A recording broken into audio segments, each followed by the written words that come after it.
Hello and welcome to Supercoach Saw Play. It's Spillsy here, and I'm with the great man, Shorty Supercoach. And I'm so excited for this video. It's been highly anticipated. We can't get enough of this bloke coming onto the channel, and this is the first real piece of content from himself. There's been plenty going on with the channel, with new guidelines that have been doing. Got new rugby tops coming. It's all happening. But this is where it's at. Shorty, mate, how are you, dude? It's good to have you on the channel once and for all. Yeah, thanks, mate. No, it's good to be here. Look, I thought it'd be great to catch up. I'm still on holidays. I'm cruising, and I thought it's a bit of time. And I know I've been seeing some of the work you boys have been doing. It's fantastic. I thought it's time to reach out and get off to a good start, combine forces. So definitely won't be the last time throughout the year, but it's nice to have a bit of a pre-season vid before things get really hectic. Before February, March. A lot going to be going on, but thought today we might just roll through the team as we go. But yeah, how have you been anyway, mate? Are you excited for footy return? I feel like it's closer than I feel like it even is. Like it's coming up pretty quick. Yeah, it's coming really quickly. Like within the next month or two, we're really going to start smashing into it. I think it's only about 50 or something days until round 1 or round 0, whatever it is. So yeah, it comes quick, mate. And I'm really looking forward to it because I've done a lot of BBL this year, and it's really like shit's really hit the fan with that. And like I haven't really been tuned in. So I'm completely invested in Supercoach. There's no doubt about that. But look, mate, what we're gonna do in today's video is like what we got here is my side and what I'm gonna be running with. And then I think our teams are gonna be a little bit different. So we're sort of just gonna compare my team with Shorty's, and he's going to read out a list of the players he's got sort of in addition to what I'm running with. And yeah, we're just going to see like sort of where we're at. And it should be a good piece of content. There's going to be players that we missed that aren't in either of our teams, but it's a big off season, mate. They're definitely going to be further discussion around there. But if you just want to get straight into it, I'd be keen to. So look, I'll start off with my D1.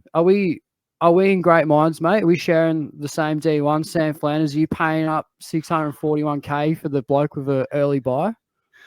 I actually do not have Flanders in my side, mate. There's no real rhyme or reason to it. I'm not against him by any means, but I have got Sheasel, as we'll talk about in a moment. He's sitting at my D1.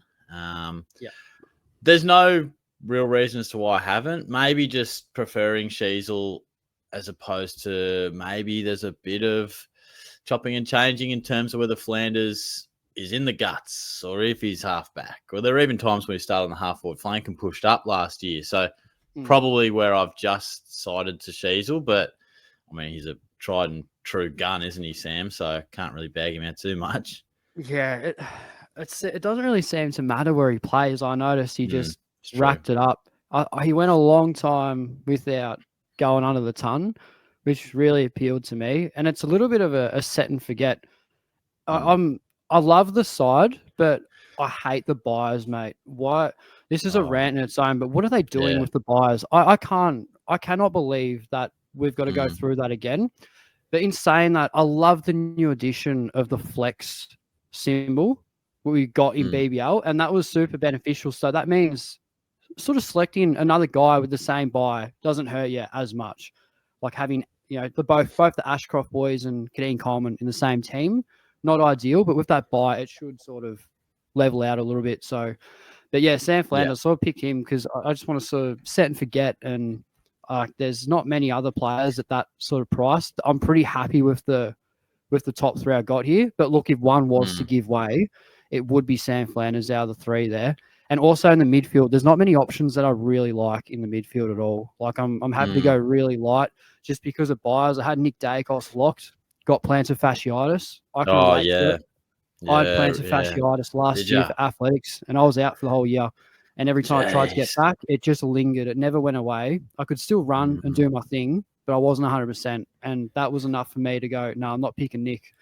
And the bond's too expensive. So I'm just sort of, it could well and truly chop and change, but that's what we're running with there, mate. But look, Harry Sheasel, the next one here. So yeah, he's D2. You obviously discussed him as a as a real definitive D1. So what do you like about Sheezel? Why is he just the next Supercoach GOAT, mate? Like what does he do that's just other than just rack it up and stat pad week after week? Yeah, he's just like that chosen one, isn't he? Like Dacos coming through, and I just sort of feel like there's not going to be many times where you can get these guys outside of the midfield. So I think to have Sheezel, who is going to be, he may well already be one of the best players in the comp. And for years and years, we'll talk about picking him in the midfield. I feel like getting him as a defender is just an absolute piece of cake. So he is expensive. Like, there's no doubt about that for a pretty young guy.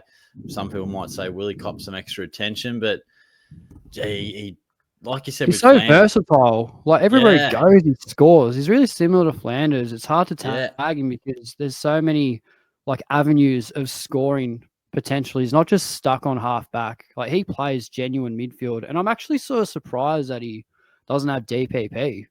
That he's not a midfielder as well. Played a lot of mid last year, but maybe not enough. I felt like he probably played the first 8 or 9 rounds off half back, and then the rest seemed to be that mid centre forward type of guy. But yeah, he's a beautiful kick, makes the right decisions. He's just always looked ready at AFL level. So he's one we'll enjoy watching. Yeah. He might be one of the most highly owned players. I think he'd be top 5 anyway. So we don't really need to go on at him. But a real interesting one is Jack Sinclair. So I just really like where he's priced at. I love the run, particularly had late in last season. That's sort of why I've just locked him in because he's just so reliable. Looks like he's got that. Was it 2020 2 where he just really dominated? That's where he really started to break. Yeah, I feel like we're seeing a lot of that. Yes, he had the Marvel run, got a really good buy as well, and just levels things out nicely. There is James Sicily that could be in this spot, but and he's someone that I haven't really considered, but you've got likes of Barras and who's the other bloke that come over there as well? Battle, that's the one. So that should really free him up. But does that mean they shaft him forward because they've got so many defenders? So there's a lot of uncertainty with Sicily. So I'd rather pay a little bit extra for someone I know that surely has to be a top 6 defender. But have you got Sinclair? Is he in your team? I don't. He's a guy that's popped in, popped out, but at the moment, so I really like your top 3 in the back line. They're real safe options, reliable. So obviously I mentioned Sheaves was my D1. And then following in at D2 and D3 is Max Holmes and Colby McKercher. So run your eyes over that one, mate. What are you thinking, mate? What are you thinking? I haven't thought much of it. So you've kind of caught me off guard here. I feel like I've got a knife to a gunfight at this point. So Colby McKercher. So I've got a few words for Colby because he shunned me really bad last season. Traded him in twice, and I held him for a while, and he didn't come back. But his scoring potential is really good, and he just looks like a really classy young man. Awkwardly priced, so I'm weighing up a Mills who didn't play all year. So I think he'll come back and he'll have a role to play in that Sydney team, no doubt about that. I think Dean Cox will do the right thing by him and play him. We'll get to Mills in a second, but he saw the like for like. That's for that around that price. That's sort of what I'm looking for, and obviously Kadeen Coleman too. So I haven't really given McKercher probably the respect he deserves. So maybe if you want, man, you can elaborate a little bit on why Big Colby's in your side. For sure. Look, he's one of my boys. You know, when you just have a bit of a man crush on some of these players, I think there's a little bit of bias in that. I would have loved to see him just be locked in for another halfback role, and he just would have been cruising, taking the kickouts, getting heaps of points. The talk is that, I suppose, with Caleb Daniel and all that sort of stuff, McKercher's going to move more up the ground into the midfield. Normally that's a good thing, but I'm not sure. So I'm not locking and loading him, but we've seen Sheezel and Dacos move from halfback to the midfield and reap the rewards. I think McKercher's just one of the best kicks in the comp. Not just he's bloody elite, isn't he? Like he's the touch really kicks he does too. Like he can kick it 50 or 60 on the left, but he just creates these little angles and drops them into pockets of space. And Yeah. I want to see him in the preseason, just see how he's going. Because you're right, it's a bit of an awkward one, and you're only about 50, 60K up towards a James Sicily or Tom Stewart's rough buy, but worth the discussion as well. So, yeah, I'm super confident on Holmes. I really love him. Yes, I'm a Cats man. Maybe there's a smidge of bias. Own it, mate. Own it. You're a team of champions. Yeah, I really see him taking his game beyond the 100-plus 100-point mark. Pretty close to that anyway. But, yeah, so that's the way I'm shaping up at the moment. You know, maybe a bit riskier, but I am trying to play things a little bit different this year, trying to go a little bit point of difference, I think. Yeah, that's where it's at. We have the trades to do that too. And look, like making mistakes last year, I watched over. I don't know why. I just come up with a recommendation of myself, which is super interesting. But it was my last sort of round review, and I just looked at it just for curiosity, and my strategy was just like off the charts, mate. Like, what am I doing? Like planning to like sideways Grundy to English, because like it's not how we play it. Like, so I think if you want to pick a pod, like you just back it in and hold them for the season. So yeah, way too aggressive. So, but I really like that approach. And you discussed Max Holmes as well. So he's someone I haven't really given a whole lot of thought, but he looked really good last year. And like I don't know, like I actually really like Geelong as a team. I love the way they go about it, but there's a few trust issues I have with Chris Scott. He just pulls some tricks out of the bag. Great for the team, but sometimes pretty shambolic for Supercoach. So, like that's why I haven't really been too hot on Conway. There's probably others as well, but yeah, I like the Holmes pick too, and he's another one that's pretty. He's priced fair and reasonably too. So yeah, he's a good pod to have. I don't think many would really have him either. So that might be where you sort of get the jump. So how many we got different there? Is that 3 different? Do you have? Yeah, well, we've got the only common in that top 3 would be Sheasel, and then I do. Wow, that's unreal. I've got Mills and I've got Coleman. Strategy. Yeah, I sort of think like I won't harp on the strategy too much, but like years gone by, I've always wanted to go a little different, and then by the time round 1 comes up, you just sort of you get a bit scared about what if it goes wrong, and you sort of come back to that more similar style of setup to most. And I'm kind of looking at it and like, I haven't pushed the top couple of K for ages. Like I haven't come close to doing anything real impressive on the rank for a while. Consistent, but nothing like crazy. Mate. Yeah. So I sort of thought, well, you know, I've played it a bit safe and still haven't really got the rank I would like. So pick who you want, man. Shake it That's up. what it's about. Like you don't just because Nick Dacos is going to be in 60% of sides, it doesn't mean you have to pick him. Yeah, and I folded last year, mate. I actually had him out of my team all preseason, and the only one that was with me was DR from the get go, and then he picked him and explained why. And look, I'm not gonna I'll never blame him for that because everyone has a choice, and it was all up to me when I decided to pick him. But he got tagged heavily, had the buy, and he was like I think it was low 500s, like around round 6. So like when he was someone I was never keen on. So it's another one. We always say it in Supercoach, but it's a matter of just like sort of backing your gut and trying to pick what you think works for you. Yeah. So I like it. I like the fact that we're a lot different, but we share the same sort of strategy, and that's just to get the job done and pick a best sort of 22, 23 that you reckon are going to perform each week. So one different in defense is pretty interesting. I'll quickly go on Coleman as well. He's just in there because I just loved his finals form and had like super discounted. He's just a bit of a cash grab for me. So, but that could well and truly change. He's very injury prone. So like, I'm not super sold on the selection. Had hamstrings and ACLs. It's been carnage for the youngsters. So at that price though, you know, if he's pretty fit, good, you probably can't go wrong. Like we've both got Mills and Coleman there at 4 and 5. We're probably not going to go too much on the rookies. You know, we sort of said we won't. More or less placeholders. But is there of those 5 actual, you know, premium or mid-price guys, we've got 3 the same. I guess the difference is you've got Flanders and Sinclair. I've got Holmes and McKercher. Is there anyone just before we move to the midfield that you are just wanting to bring in, or you touch and go? Is there anyone that you want to throw into the mix, or feel free to go to the midfield if there's not? Yeah, I'll be honest with you. There's not any other defenders that I want in my team. If there was, I would it'd probably be a matter of trying, like maybe drop Sam Flanders and try get him after his bye, just to save some money and spend it elsewhere. But I'd be moving Travalia from my flex, which you'll see soon, into the defense, and then loading up on a mid. But I just don't like many midfielders.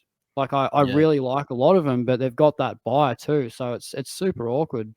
So I'm sort of just like, it's like Bond's too expensive. Like Dacos is carrying injury, and then all of a sudden, like you're looking at some pods that have an early buy. I kind of just want to lock in a couple of big boys and just look for some really nice value picks. So look, I think now's a better time than any to get stuck into the mids. So I reckon if I could take a stab in the dark, man, I reckon that our mids will be completely different, just based off how we've started off this this podcast, if you will. So Zach Butters, M1. It was Bonampally for a little bit. Very expensive. I just love Butters. Got a good buy. Just someone that I just don't think I'm going to have to, like, it's easy VC every week, and I'm just super stoked with him, man. So who's your M1, mate? We share the same M1, or are we going a bit different there? Mate, Dacos did go as well because of that foot injury. Luke Davies Uniacke is my number one, bro. Oh my God. Wow. He, again, gut feel. I feel like he can win a Brownlow one day. I'm expecting improvement from North Melbourne. Within seasons, like he's had halves of seasons that is 120 plus, and then he'll have other halves where, remember, he like finished like a house on fire a few years ago, and then he started slow last year. His last 8 weeks were ridiculous. Like, if he can string it together, this is a guy I reckon is 115 plus. I mean, he's probably a few people's like, oh, he's hurt me a bit over the journey. He doesn't always use the footy well. But I love his sidestep. I love his ability to break away from the pack, inside, outside. He's one of the boys. Yeah, he's one of my boys. And if he goes off and he's not in my team, I'll be kicking myself. So he's in there at the moment, mate. Yeah. No, I love it, because I had him, I think I might have had him last year, maybe. I don't know. It was the year before. But I know Janath had him last year, right? And he was burning him. He was killing him every week. It was the first 8 weeks. It was just pain. It was a killer. And Janath's one of the smartest blokes I've ever met. I'm not even exaggerating. He's a genius. I think people know that already.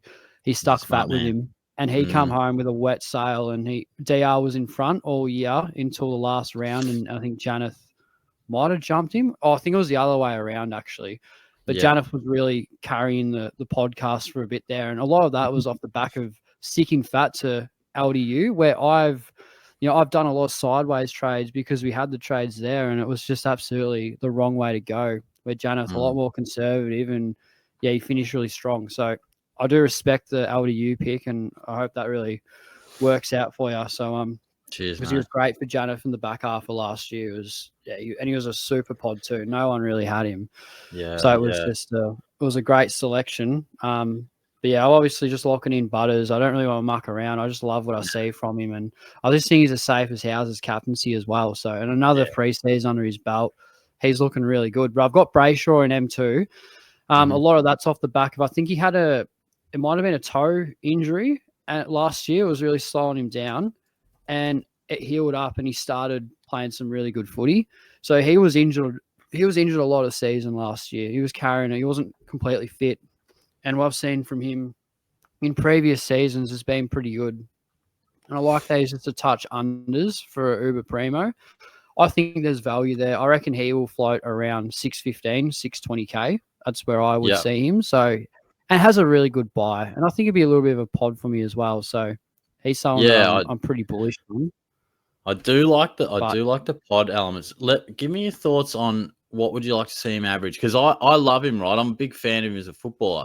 Last 4 years, average 107, touch under 112, 109, touch under 110. I mean, when you got him at M2, I'd imagine you're hoping for clearly 110 plus. Are you feeling like we're going to see like a career best year Supercoach wise, or? I think we will. Yeah, he's looking really good at the moment, and seems to be fully fit, because he was delivering that sort of average output last year, and definitely carrying an injury. He wasn't really supposed to be playing. I think there's more to it as well. I know George has discussed it in a bit more depth, so he knows a bit more about it than I do. But he's super pumped on him too. So I really like the pick. I reckon he can go. I think one like 13 to 15 would be the best case scenario. But he's just going to be one that's solid. I don't think he really cops too much attention throughout the season. I think they'll really elect Sarong. I think he's the more damaging one. So I reckon he will just go under the radar as well. So there'll be. I think he's a safe as houses sort of. I think you will see a lot of 110s, like the occasional. Yeah, you do get the 90s from him, but he's got a big ceiling as well. And there's just no one else that I really like. I'll have a quick look at the mids, just like real quickly. I like that, mate. So, I like something a bit different. It's got a bit of a, for those who did it a while back, Supercoach, it's got a bit of the Mark Murphy when Chris Judd was just smashing it out, and Murphy would just, consistently go under the radar, and a good team, good midfield, just gets it done. So, no, don't mind it. Because I look here, I see like Bont, way too expensive. Neil, I think he's just too old to pick now, like at that price. Like Dacos is carrying injury. Treloar is super injury prone. Sarong, I think, is a good pick, but probably more of a tag threat. Zach Merritt, I'm a bit unsure of because I think his form dropped off a little bit.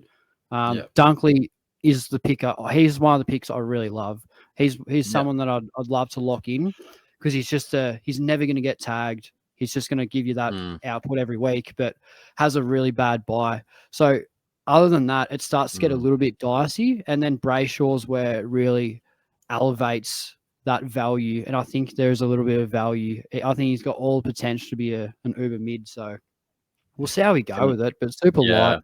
I'm looking at value. I see a lot of great rookies this year in the midfield and a lot of really nice stepping stones that we'll get to in a moment. So I'm going too deep there, and then I assume we both got Oliver. But who have you got in your side before Oliver? I imagine you've stacked the mids a little bit more heavier than I have.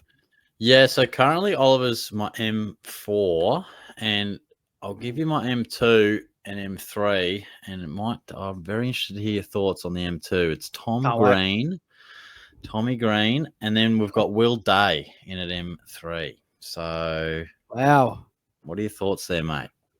Oh, Will Day, I really like him, but he's going to be a pod, and he's also got the early buy, so that worries me. Considering I'm loading up on like so many Brisbane players, and I've already got like a Gold Coast, and it's just I haven't really considered him too much, and like you probably know a lot more about than I have, but it seems like there's always something that goes wrong with him like every single year. He was great for me in draft like a good year or two ago, but haven't really monitored him all that well. And who was the other one you said? Tom Green. So I like Green as well. I think he has a buy too. Is that right? Do Giants have the buy? Yeah, so Hawthorn share their buy with Essendon. I'm not too worried about it. And then Giants share their buy with Gold Coast, I believe. And I don't have too many Suns. So I guess that's how I've justified it. I don't know. Will Day, I just feel like he's unders for – we talk about guys that are the next-gen best players in our comp, and we sort of talk about him, but it hasn't really quite been reflected in his price and scoring consistently yet. So I see him if he can get his body right. And, as you mature and get a few more pre-seasons under your belt, I think he should be okay. And Green's probably the one I've been back and forth on. I just feel like he handballs a lot. He's a bit sloppy with the footy at times. But if it all clicks, he's got that Clayton Oliver vibe where he could be that inside mid that just averages 120, like if it all clicks. But he's obviously been one that's hurt us too. Hurt me last year. A lot of PTSD from Green second half of the season. Just really frustrated me. He's got a lot of the footy, but just butchered it like you wouldn't believe. And like I think he'd be someone that I'd be happy to overlook just for that reason, because I know what it's like being there through the ringer when things aren't going well. Don't get me wrong, the VC in him round one last year where he just dominated, scored like 152. That's where it's all going good. But then it just got bad, and like things just went sour for him. So I'm happy to. I like the Green pick because I do think he's every bit of potential to be a top 8 to 10 midfielder. But he's someone that I kind of want to get a little bit of a glimpse at, particularly post buy. Yeah. But I can see where your method is because it's all structure based. Like for every green you've got, like I've got a, maybe like Will Ashcroft who we'll talk about in a moment. But yeah, like we can't have them all because they've all got the same buy. Yeah, But even Zach exactly. Merritt there as well. He's someone that's a good pick too. I didn't mention that he's also got the buy, so it just gets a bit dicey. So you got to pick someone there. That's why I've been a little bit hesitant. But we'll move on real quickly to Clayton Oliver. We locking him in? You say? Yeah, he's locked and loaded. Does it get any worse? Like, does it genuinely get any worse for someone that's been a top 2 midfielder, like literally 2 or 3 years back to back? So it's I can't. He's having a good preseason. He still looks a bit overweight for the AFL standards, but I think there's value here, and absolutely, I just think you got to pick him. I think he's a no-brainer. Yeah, if you don't pick him, he's got a great buy too. Like he doesn't have an early buy. He's got a buy. I can't specifically remember what it is, sort of mid-season. But if things aren't going too well, we can always flip him to a premium if he's lurking around that mid 500K. But I reckon he's just good on-field cover for that price. And as far as bang for buck is gone, I'm pretty happy to just sort of lock him in. I can't see many sides in the comp that would sort of overlook the pig. So. Yeah, there's risks with everyone. Like clearly, there's a chance that he doesn't bring it back, but the reward far outweighs that risk. I reckon 100%. At that price, and if it all goes wrong, then look, we'll all go down in the one sinking ship. I think you got to be on it, and if it doesn't work out, we'll all bust a trade and it'll be fine. But I think he's a guy you got to have. Not worth the antipod. I don't think. No, I don't want to antipod him. No, if he starts he's got a chip on his shoulder. I mean, it seems like everyone hates him at the moment. He's always in the papers. Yeah. Every single preseason, there's always some sort of controversy, and I think he's got a point to prove. So I'm happy to lock him in. I did have Petrarca there until he got injured for the same sort of reason. Thought he was super unders, and you could also buy flip him. So that was unfortunate. But I've actually sort of averted to a Will Ashcroft who he's probably the first selection in the side where I'm not 100% sure if I want to go there because it's such an awkward price. Your thoughts here. Yeah, I'm really interested. It's got Ollie Wines vibes about it from last year where you sort of pick him because you think he's cheap, but he's not. There's just not enough value. But what I saw from him in finals, I think what we all saw from him was just top-notch class. And I think that M2 or 3 spot in the Lions mid, I think it's all his. I mean, you literally got Neil Dunkley. I think it's Ashcroft. I really do. I agree. I mean, he's fully fit. He just looked really good. So I reckon he'll be a nice stepping stone. But are you going to go with the man, or are you? He's been currently he's not there, but and the only reason I took him out is because I was doing some research, Brisbane training, and he's currently in the rehab group with a bit of a calf strapping, but I mean, what does that even mean? I don't know. Who knows? It's all up in the air, isn't it? Sometimes, like, you can just be in the rehab group, but you're fine. Like, you know what I mean? I don't want to read too much into it, but I was just switching a few things around. So right here, right now, he's not, but he's probably been in my team for 90% of the preseason. I've mentioned, like, those next-gen guys a bit, like Sheasel, Dacos. Like, he is in that mold when we talk about these guys that burst onto the scene. And, I mean, he's arrived as a footballer because he's won the Norm Smith, but that doesn't really, it hasn't impacted his Supercoach price because a lot of the damage was done through finals. So, there's every chance that. Good, is it? Yeah, looks I could really see good. him Like, going. it doesn't take into account. Yeah, exactly. But, could see him going 105 plus if it all clicks. It's just that price is you got to strap on the big kahunas, mate, because at 440, he really needs you to almost want to pay up for someone like a Max Holmes, or who's the other one that I think you had that was a bit cheaper, Will Day. So Will Day, there's every chance that that could benefit a little bit more. So it's a risk, and I'm not too keen on it. But if it doesn't work out, I'll probably be looking at a Peatling, who a lot of real top tier coaches on X have been super hot on, having a great preseason as far as I'm concerned. And I think he's priced almost 100K cheaper than Will Ashcroft. So He's the one that's not in the side at the moment, but Yeah. I can always make way from him. So it's a pretty easy switch. But just Yeah. Ashcroft, a little bit more of a placeholder, and more so because I don't like any other top tier Yeah. midfielder, whether it's tag threats, injuries, early Yeah. buys, the whole works. That's why I Yeah. picked two guys I think I'm sort of pretty happy with, and we'll just build the Yeah. side around there. And I definitely don't want to downplay the Ashcroft pick. I only took him Nah, not out at all. like on a whim. Like I really like it. So Yep. I mean, right now, aside from like that sort of rounds out your mids until the rookies, the last guy I have is Peatling, who is my M5, Yeah, I like and it. then we run into Mhm. all the rookies. Yeah, I was doing some numbers last year. I think it was when he had 55% or more centre bounce attendance, which was normally when Cornelio wasn't in the team. He averaged Yep. like 93, which is pretty nuts. And then the rest of it, he'd get pushed out or to a half forward flank or 30% centre bounce. So, yeah, I think he's a strong chance to make a fair bit of cash, tackle hard. He's almost like the more classy version of Sam Berry, I think. I feel like he'll just Yeah, be. 100%. Any undersell on that for Yeah. sure. So, look, Peatling's in my team at the moment. Looks a No, I really likely like type for him. the price, and we'll just see. He's one where you've got to see a little bit through preseason, but a lot of movement in that Crows midfield, and I think he'll find a role in there. Yeah. Yeah, he's the one for me that's not in the side, and it sort of pains me a little bit because I really do want him, but there's every single Mm, chance that I can flip an Ashcroft or somebody for him. yeah. But we'll just sort of see how it goes. And yeah, I assume from then on, we're sort of looking at the rookies. Pretty stock standard. I've gone for the high draft picks, mate. Jagger the Bagger, Sid Draper. I've heard a lot of really good things about him in the Mm, preseason.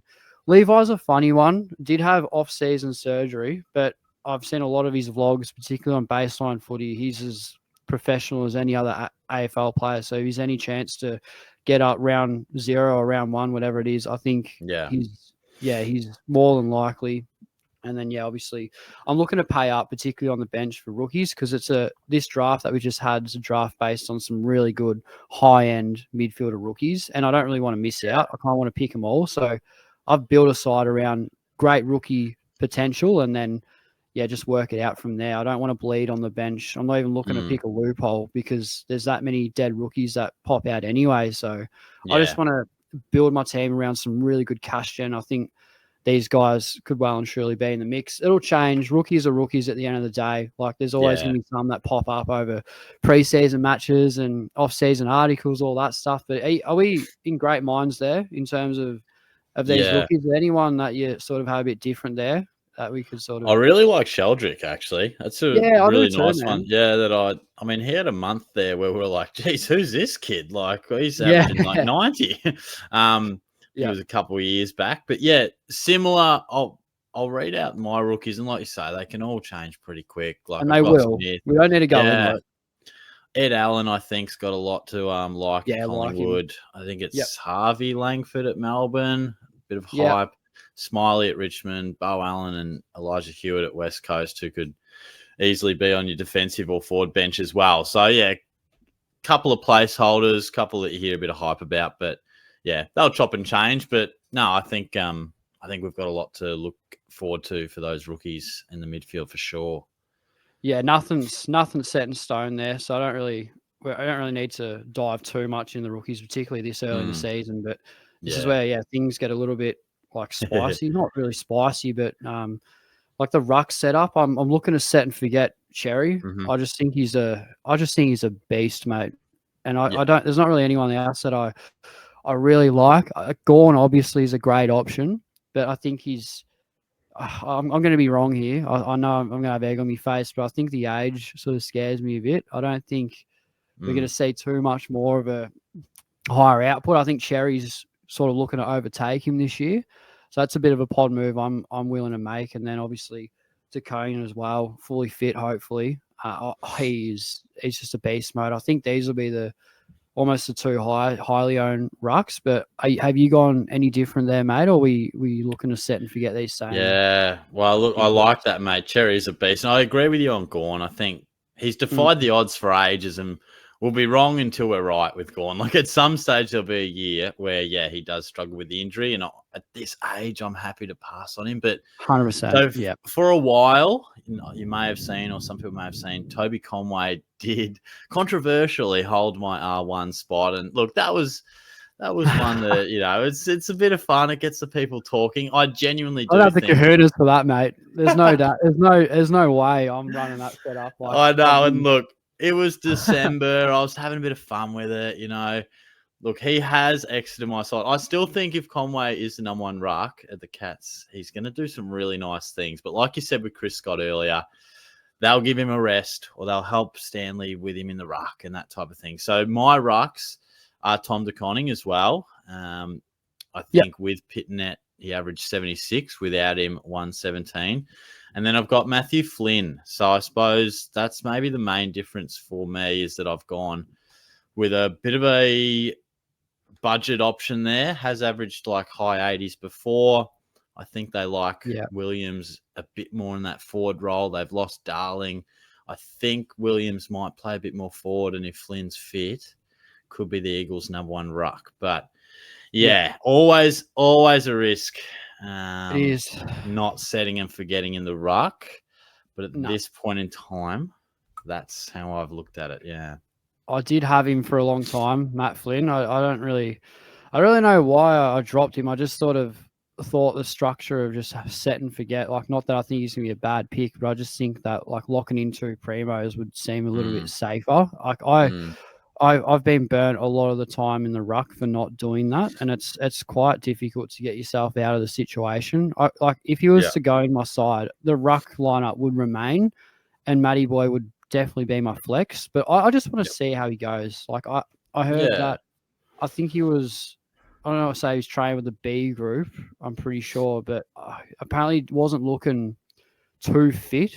Like, obviously he's a ruckman. He's not really, the expectation's not too high, but I just don't think I've seen enough from him. And there's just a high pecking order for Supercoach picks they want to go with. And I want to make sure that every single one of them is having a huge off season, hearing nothing but good things. So he's a wait and see for me. I want to wait for, he's one that I'll definitely get sucked into if he puts in a good case over the community series. So we're just going to see what happens with him. But could well and truly come in my team. Fairly reasonable price too. So I like it. I do like it, but not for me at the moment, just because I just can't really fit him in. I'm pretty happy with how I've got things set at the moment. So that's pretty much it for the rucks. Like other than Gawn, there's a couple of other sort of smokies, but I think they'll be pretty sort of overlooked. It'll be very similar ruck lineup, I think, for a lot of sides, depending on what structure you decide to run with. And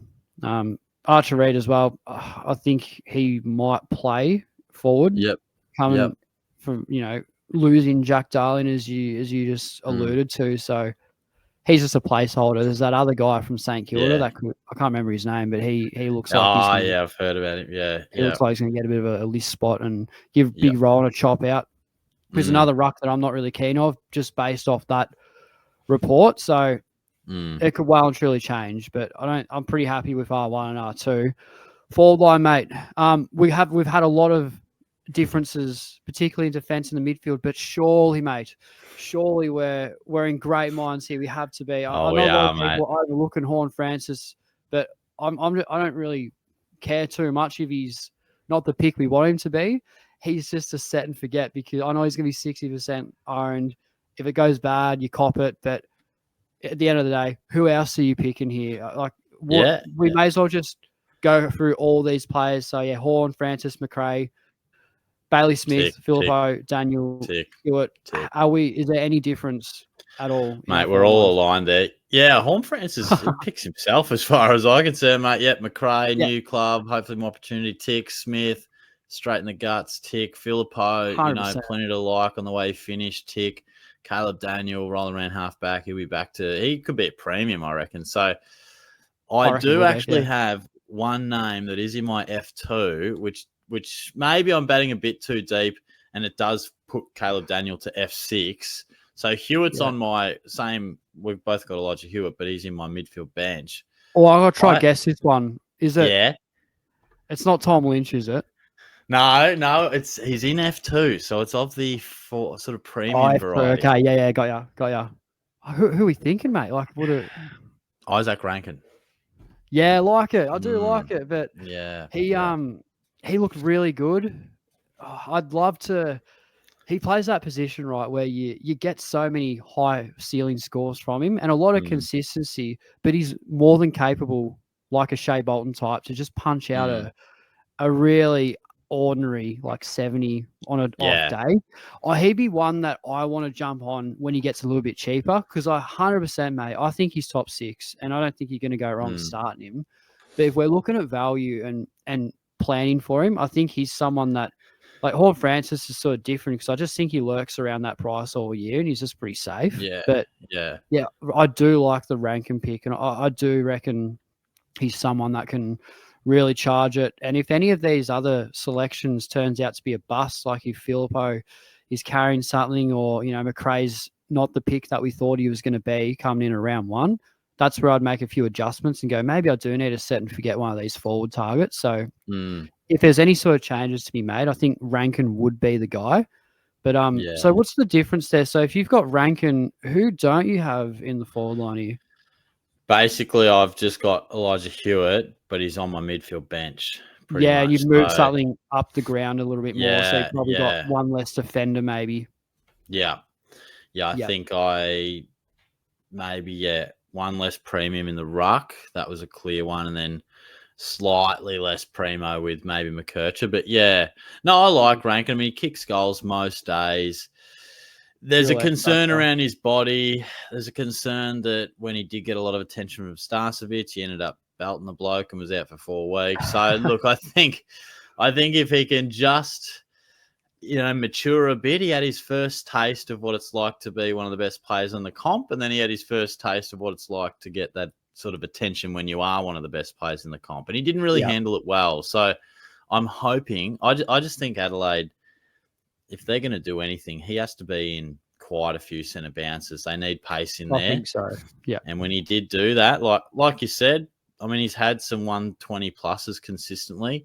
He'll have some 60s and 70s in there too. So it's a bit of he'll frustrate, but he's also been one that's been in and out of my side. But currently he's in there. So be an interesting one to watch. I think it's a bit of the NDHP that scares me a little bit.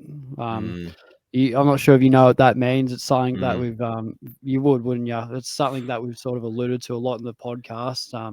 Obviously a no dickhead policy, like not that it is, but like you sort of you steer clear and like anything could happen, and you sort of wait until it crashes and burns, and then when he comes back, you just pounce on him. And I sort of thought that would happen. That's why I didn't pick him. I was sort of scared of it. And then, next thing you know, he's getting suspended for 4 weeks and almost missing the rest of the season, essentially, at that point. So that hurt a lot of sides, and Janath in particular. But he bounced back from that because he was 2 steps ahead. And I think you plan for things like that to happen, and so it sort of made him a great coach over the journey. But I do like the Rankin pick, mate. And if anything happened in this forward line, I think he'd be probably the one that I'd want to enter my team. Yeah. But for the first time in what appears to be an extremely long time, I'm just super settled with the forward line. It's that I haven't moved anything since the team picker first dropped.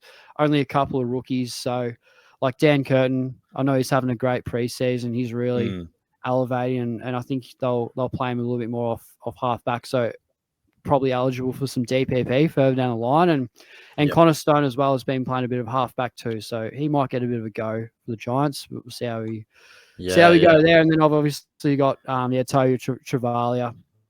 So he's a Bendigo boy himself. So good football family from Sandhurst. And I think he'll play pretty much straight away. I think St Kilda are all about stat padding as well. Them and Fremantle are all defensive sides. They rack it up in defence, and I think he'll settle into the level really comfortably. And he just makes the side look a little bit better with the rookies. So I'm not sure if you got him either, but I do. He's in my back line, and then I've got Levi Ashcroft in my flex. So we're definitely both aligned on those ones. Now, you're a Bombers man, aren't you? My memory serves me correct there. Or I am. Yeah, I don't yeah, usually don't usually admit it, but yeah, I was I am. like, I'm sure you were. And I just had a question for you around Ben Hobbs.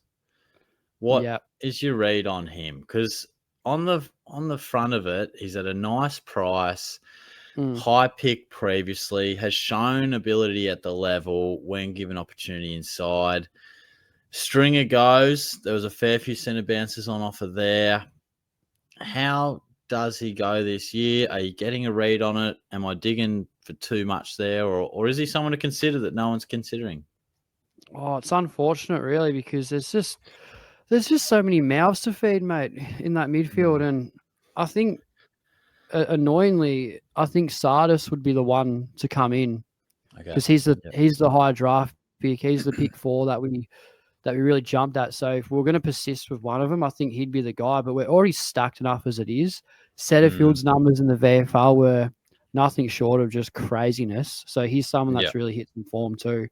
I think the pecking order is just a little bit tough, and I'd hate to see him go because I do like him as a player, but I just think there's too many mouths to feed in our midfield. It's super stacked, which is unfortunate because our forward line is awful. Our defense is pretty sort of mediocre, but we're just so midfield happy. I wish that it's kind of like Fremantle when they run the 2 ruck setup. Like, God knows what's going on with that. But it's going to push someone out every single time. And I think Hobbs is on the sour end of that one. So whether he gets opportunity, I think he does, but I reckon a massive sub risk as well. It might maybe one for draft if you're looking just to keep tabs on him, but it's almost 10-foot pole territory in Supercoach Classic. He's someone that I just could not possibly go near, but I do like the food for thought. If there's injuries and opportunity comes up, I'd love to see him really crack it in the AFL level. I think he's too good of a player not to be there. Yeah. I reckon if Parrish pops a hamstring or something, I reckon he's every chance. But I did want to pick your brain on it, because you've got the good insight there as a Bombers man. So, yeah, thank you for that. No, Parrish is someone I've never really rated too highly, to be honest with you. Like, there's been stints where he's looked really good, but I'd rather prime Setterfield, to be honest with you. Yeah, there you go. Yeah, I reckon for that big body midfield, I think Parrish is a bit too try to do the things that Merritt already does. But we need a bull. Yeah. Like, we need a Tom Green, LDU type. We need one of those blokes to go in there and just absolutely throw their weight around like Zach Butters and win us that ball. And I think Parrish's role is to do that, but I don't think it's comprehensive enough. I think we need a Setterfield or some other bigger body to go in there and get the job done. And in the next 5 or so years, I reckon Ben Hobbs could be that player. But we need some other blokes to retire first. We need Zach Merritt to retire. Like, this is years down the line for Ben Hobbs to really be that sort of top 2 or 3 midfielder. And that's where it's tricky, isn't it? Because it's super awkward. He might become that player, but it might be at another club. So that's where it's tricky. It's like, do you give him some opportunities now?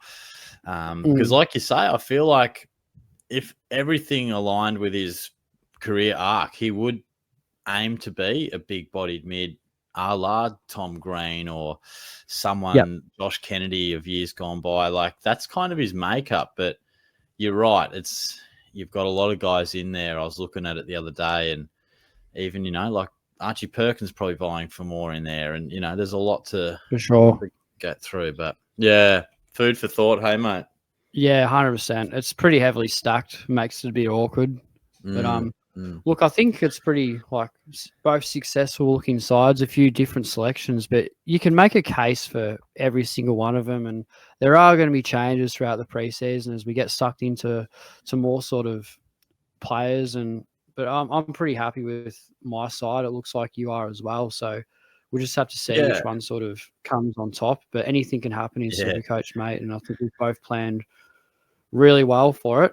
But I reckon we'll leave it at there. We've gone for about just under 50 minutes. So fair and reasonable pod there. Great bit of off-season content. And, mate, we love having you on the channel too. It's obviously been a couple of times where you've jumped on the pod. You were there for that infamous Welsh versus Merritt discussion with myself and Janath, where we went heads to head, and absolutely, that's one of my favourite memories of of the hours upon hours of podcasting that I've done in the short career. So you Yeah, were there yeah. for that, and I'm hoping that there's heaps more memories to come, and I'm sure you're going to feature like plenty more throughout the season. We're going to be uploading every single day on Saw Play, so we're really hoping to break out Wow. more than we already have. So Yeah, mate. Well, look, happy man, to be a part of it in any way, shape, or form. We'll definitely stay in touch. And yeah, I do. I love this time of year with the content and everything's, everyone's crystal balling. And I do love smashing my videos out, but it's always a lot more fun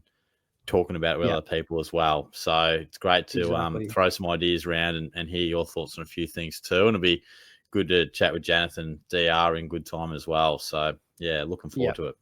100%, man. It's a good community, and I like how we all just get involved. So yeah, we'll definitely have you on for another video very soon. But in terms of the Supercoach Saw Play stuff, a couple like housekeeping things. Obviously we've done the big guide, so that's come out. That's on the channel if you want to watch that. Like yeah, we'll all be doing round reviews, the stock market, the pod. It's all going to be happening. It'll be a massive year for it, and rugby tops have been ordered, as I mentioned before, so stay tuned for them. We've put in a lot of money for them and to make sure that they look absolutely top notch. So make sure you all get your hands on those, and yeah, there'll be plenty of more content to come of the new show that I'm doing, the chit chat with Spilsy. That could bomb. I hope not. We'll see how it goes. A bit of fun, but mate, we're tragic for Supercoach. We can't wait to get into it. But I love you and leave you there, Shorty. Absolutely, mate. Thank you. It's good to have you on the channel, and yeah, we look forward to catching up with you very soon. Definitely, mate. Chat to you soon. Thanks for having me. Good on you, man. Take care. Cheers, mate.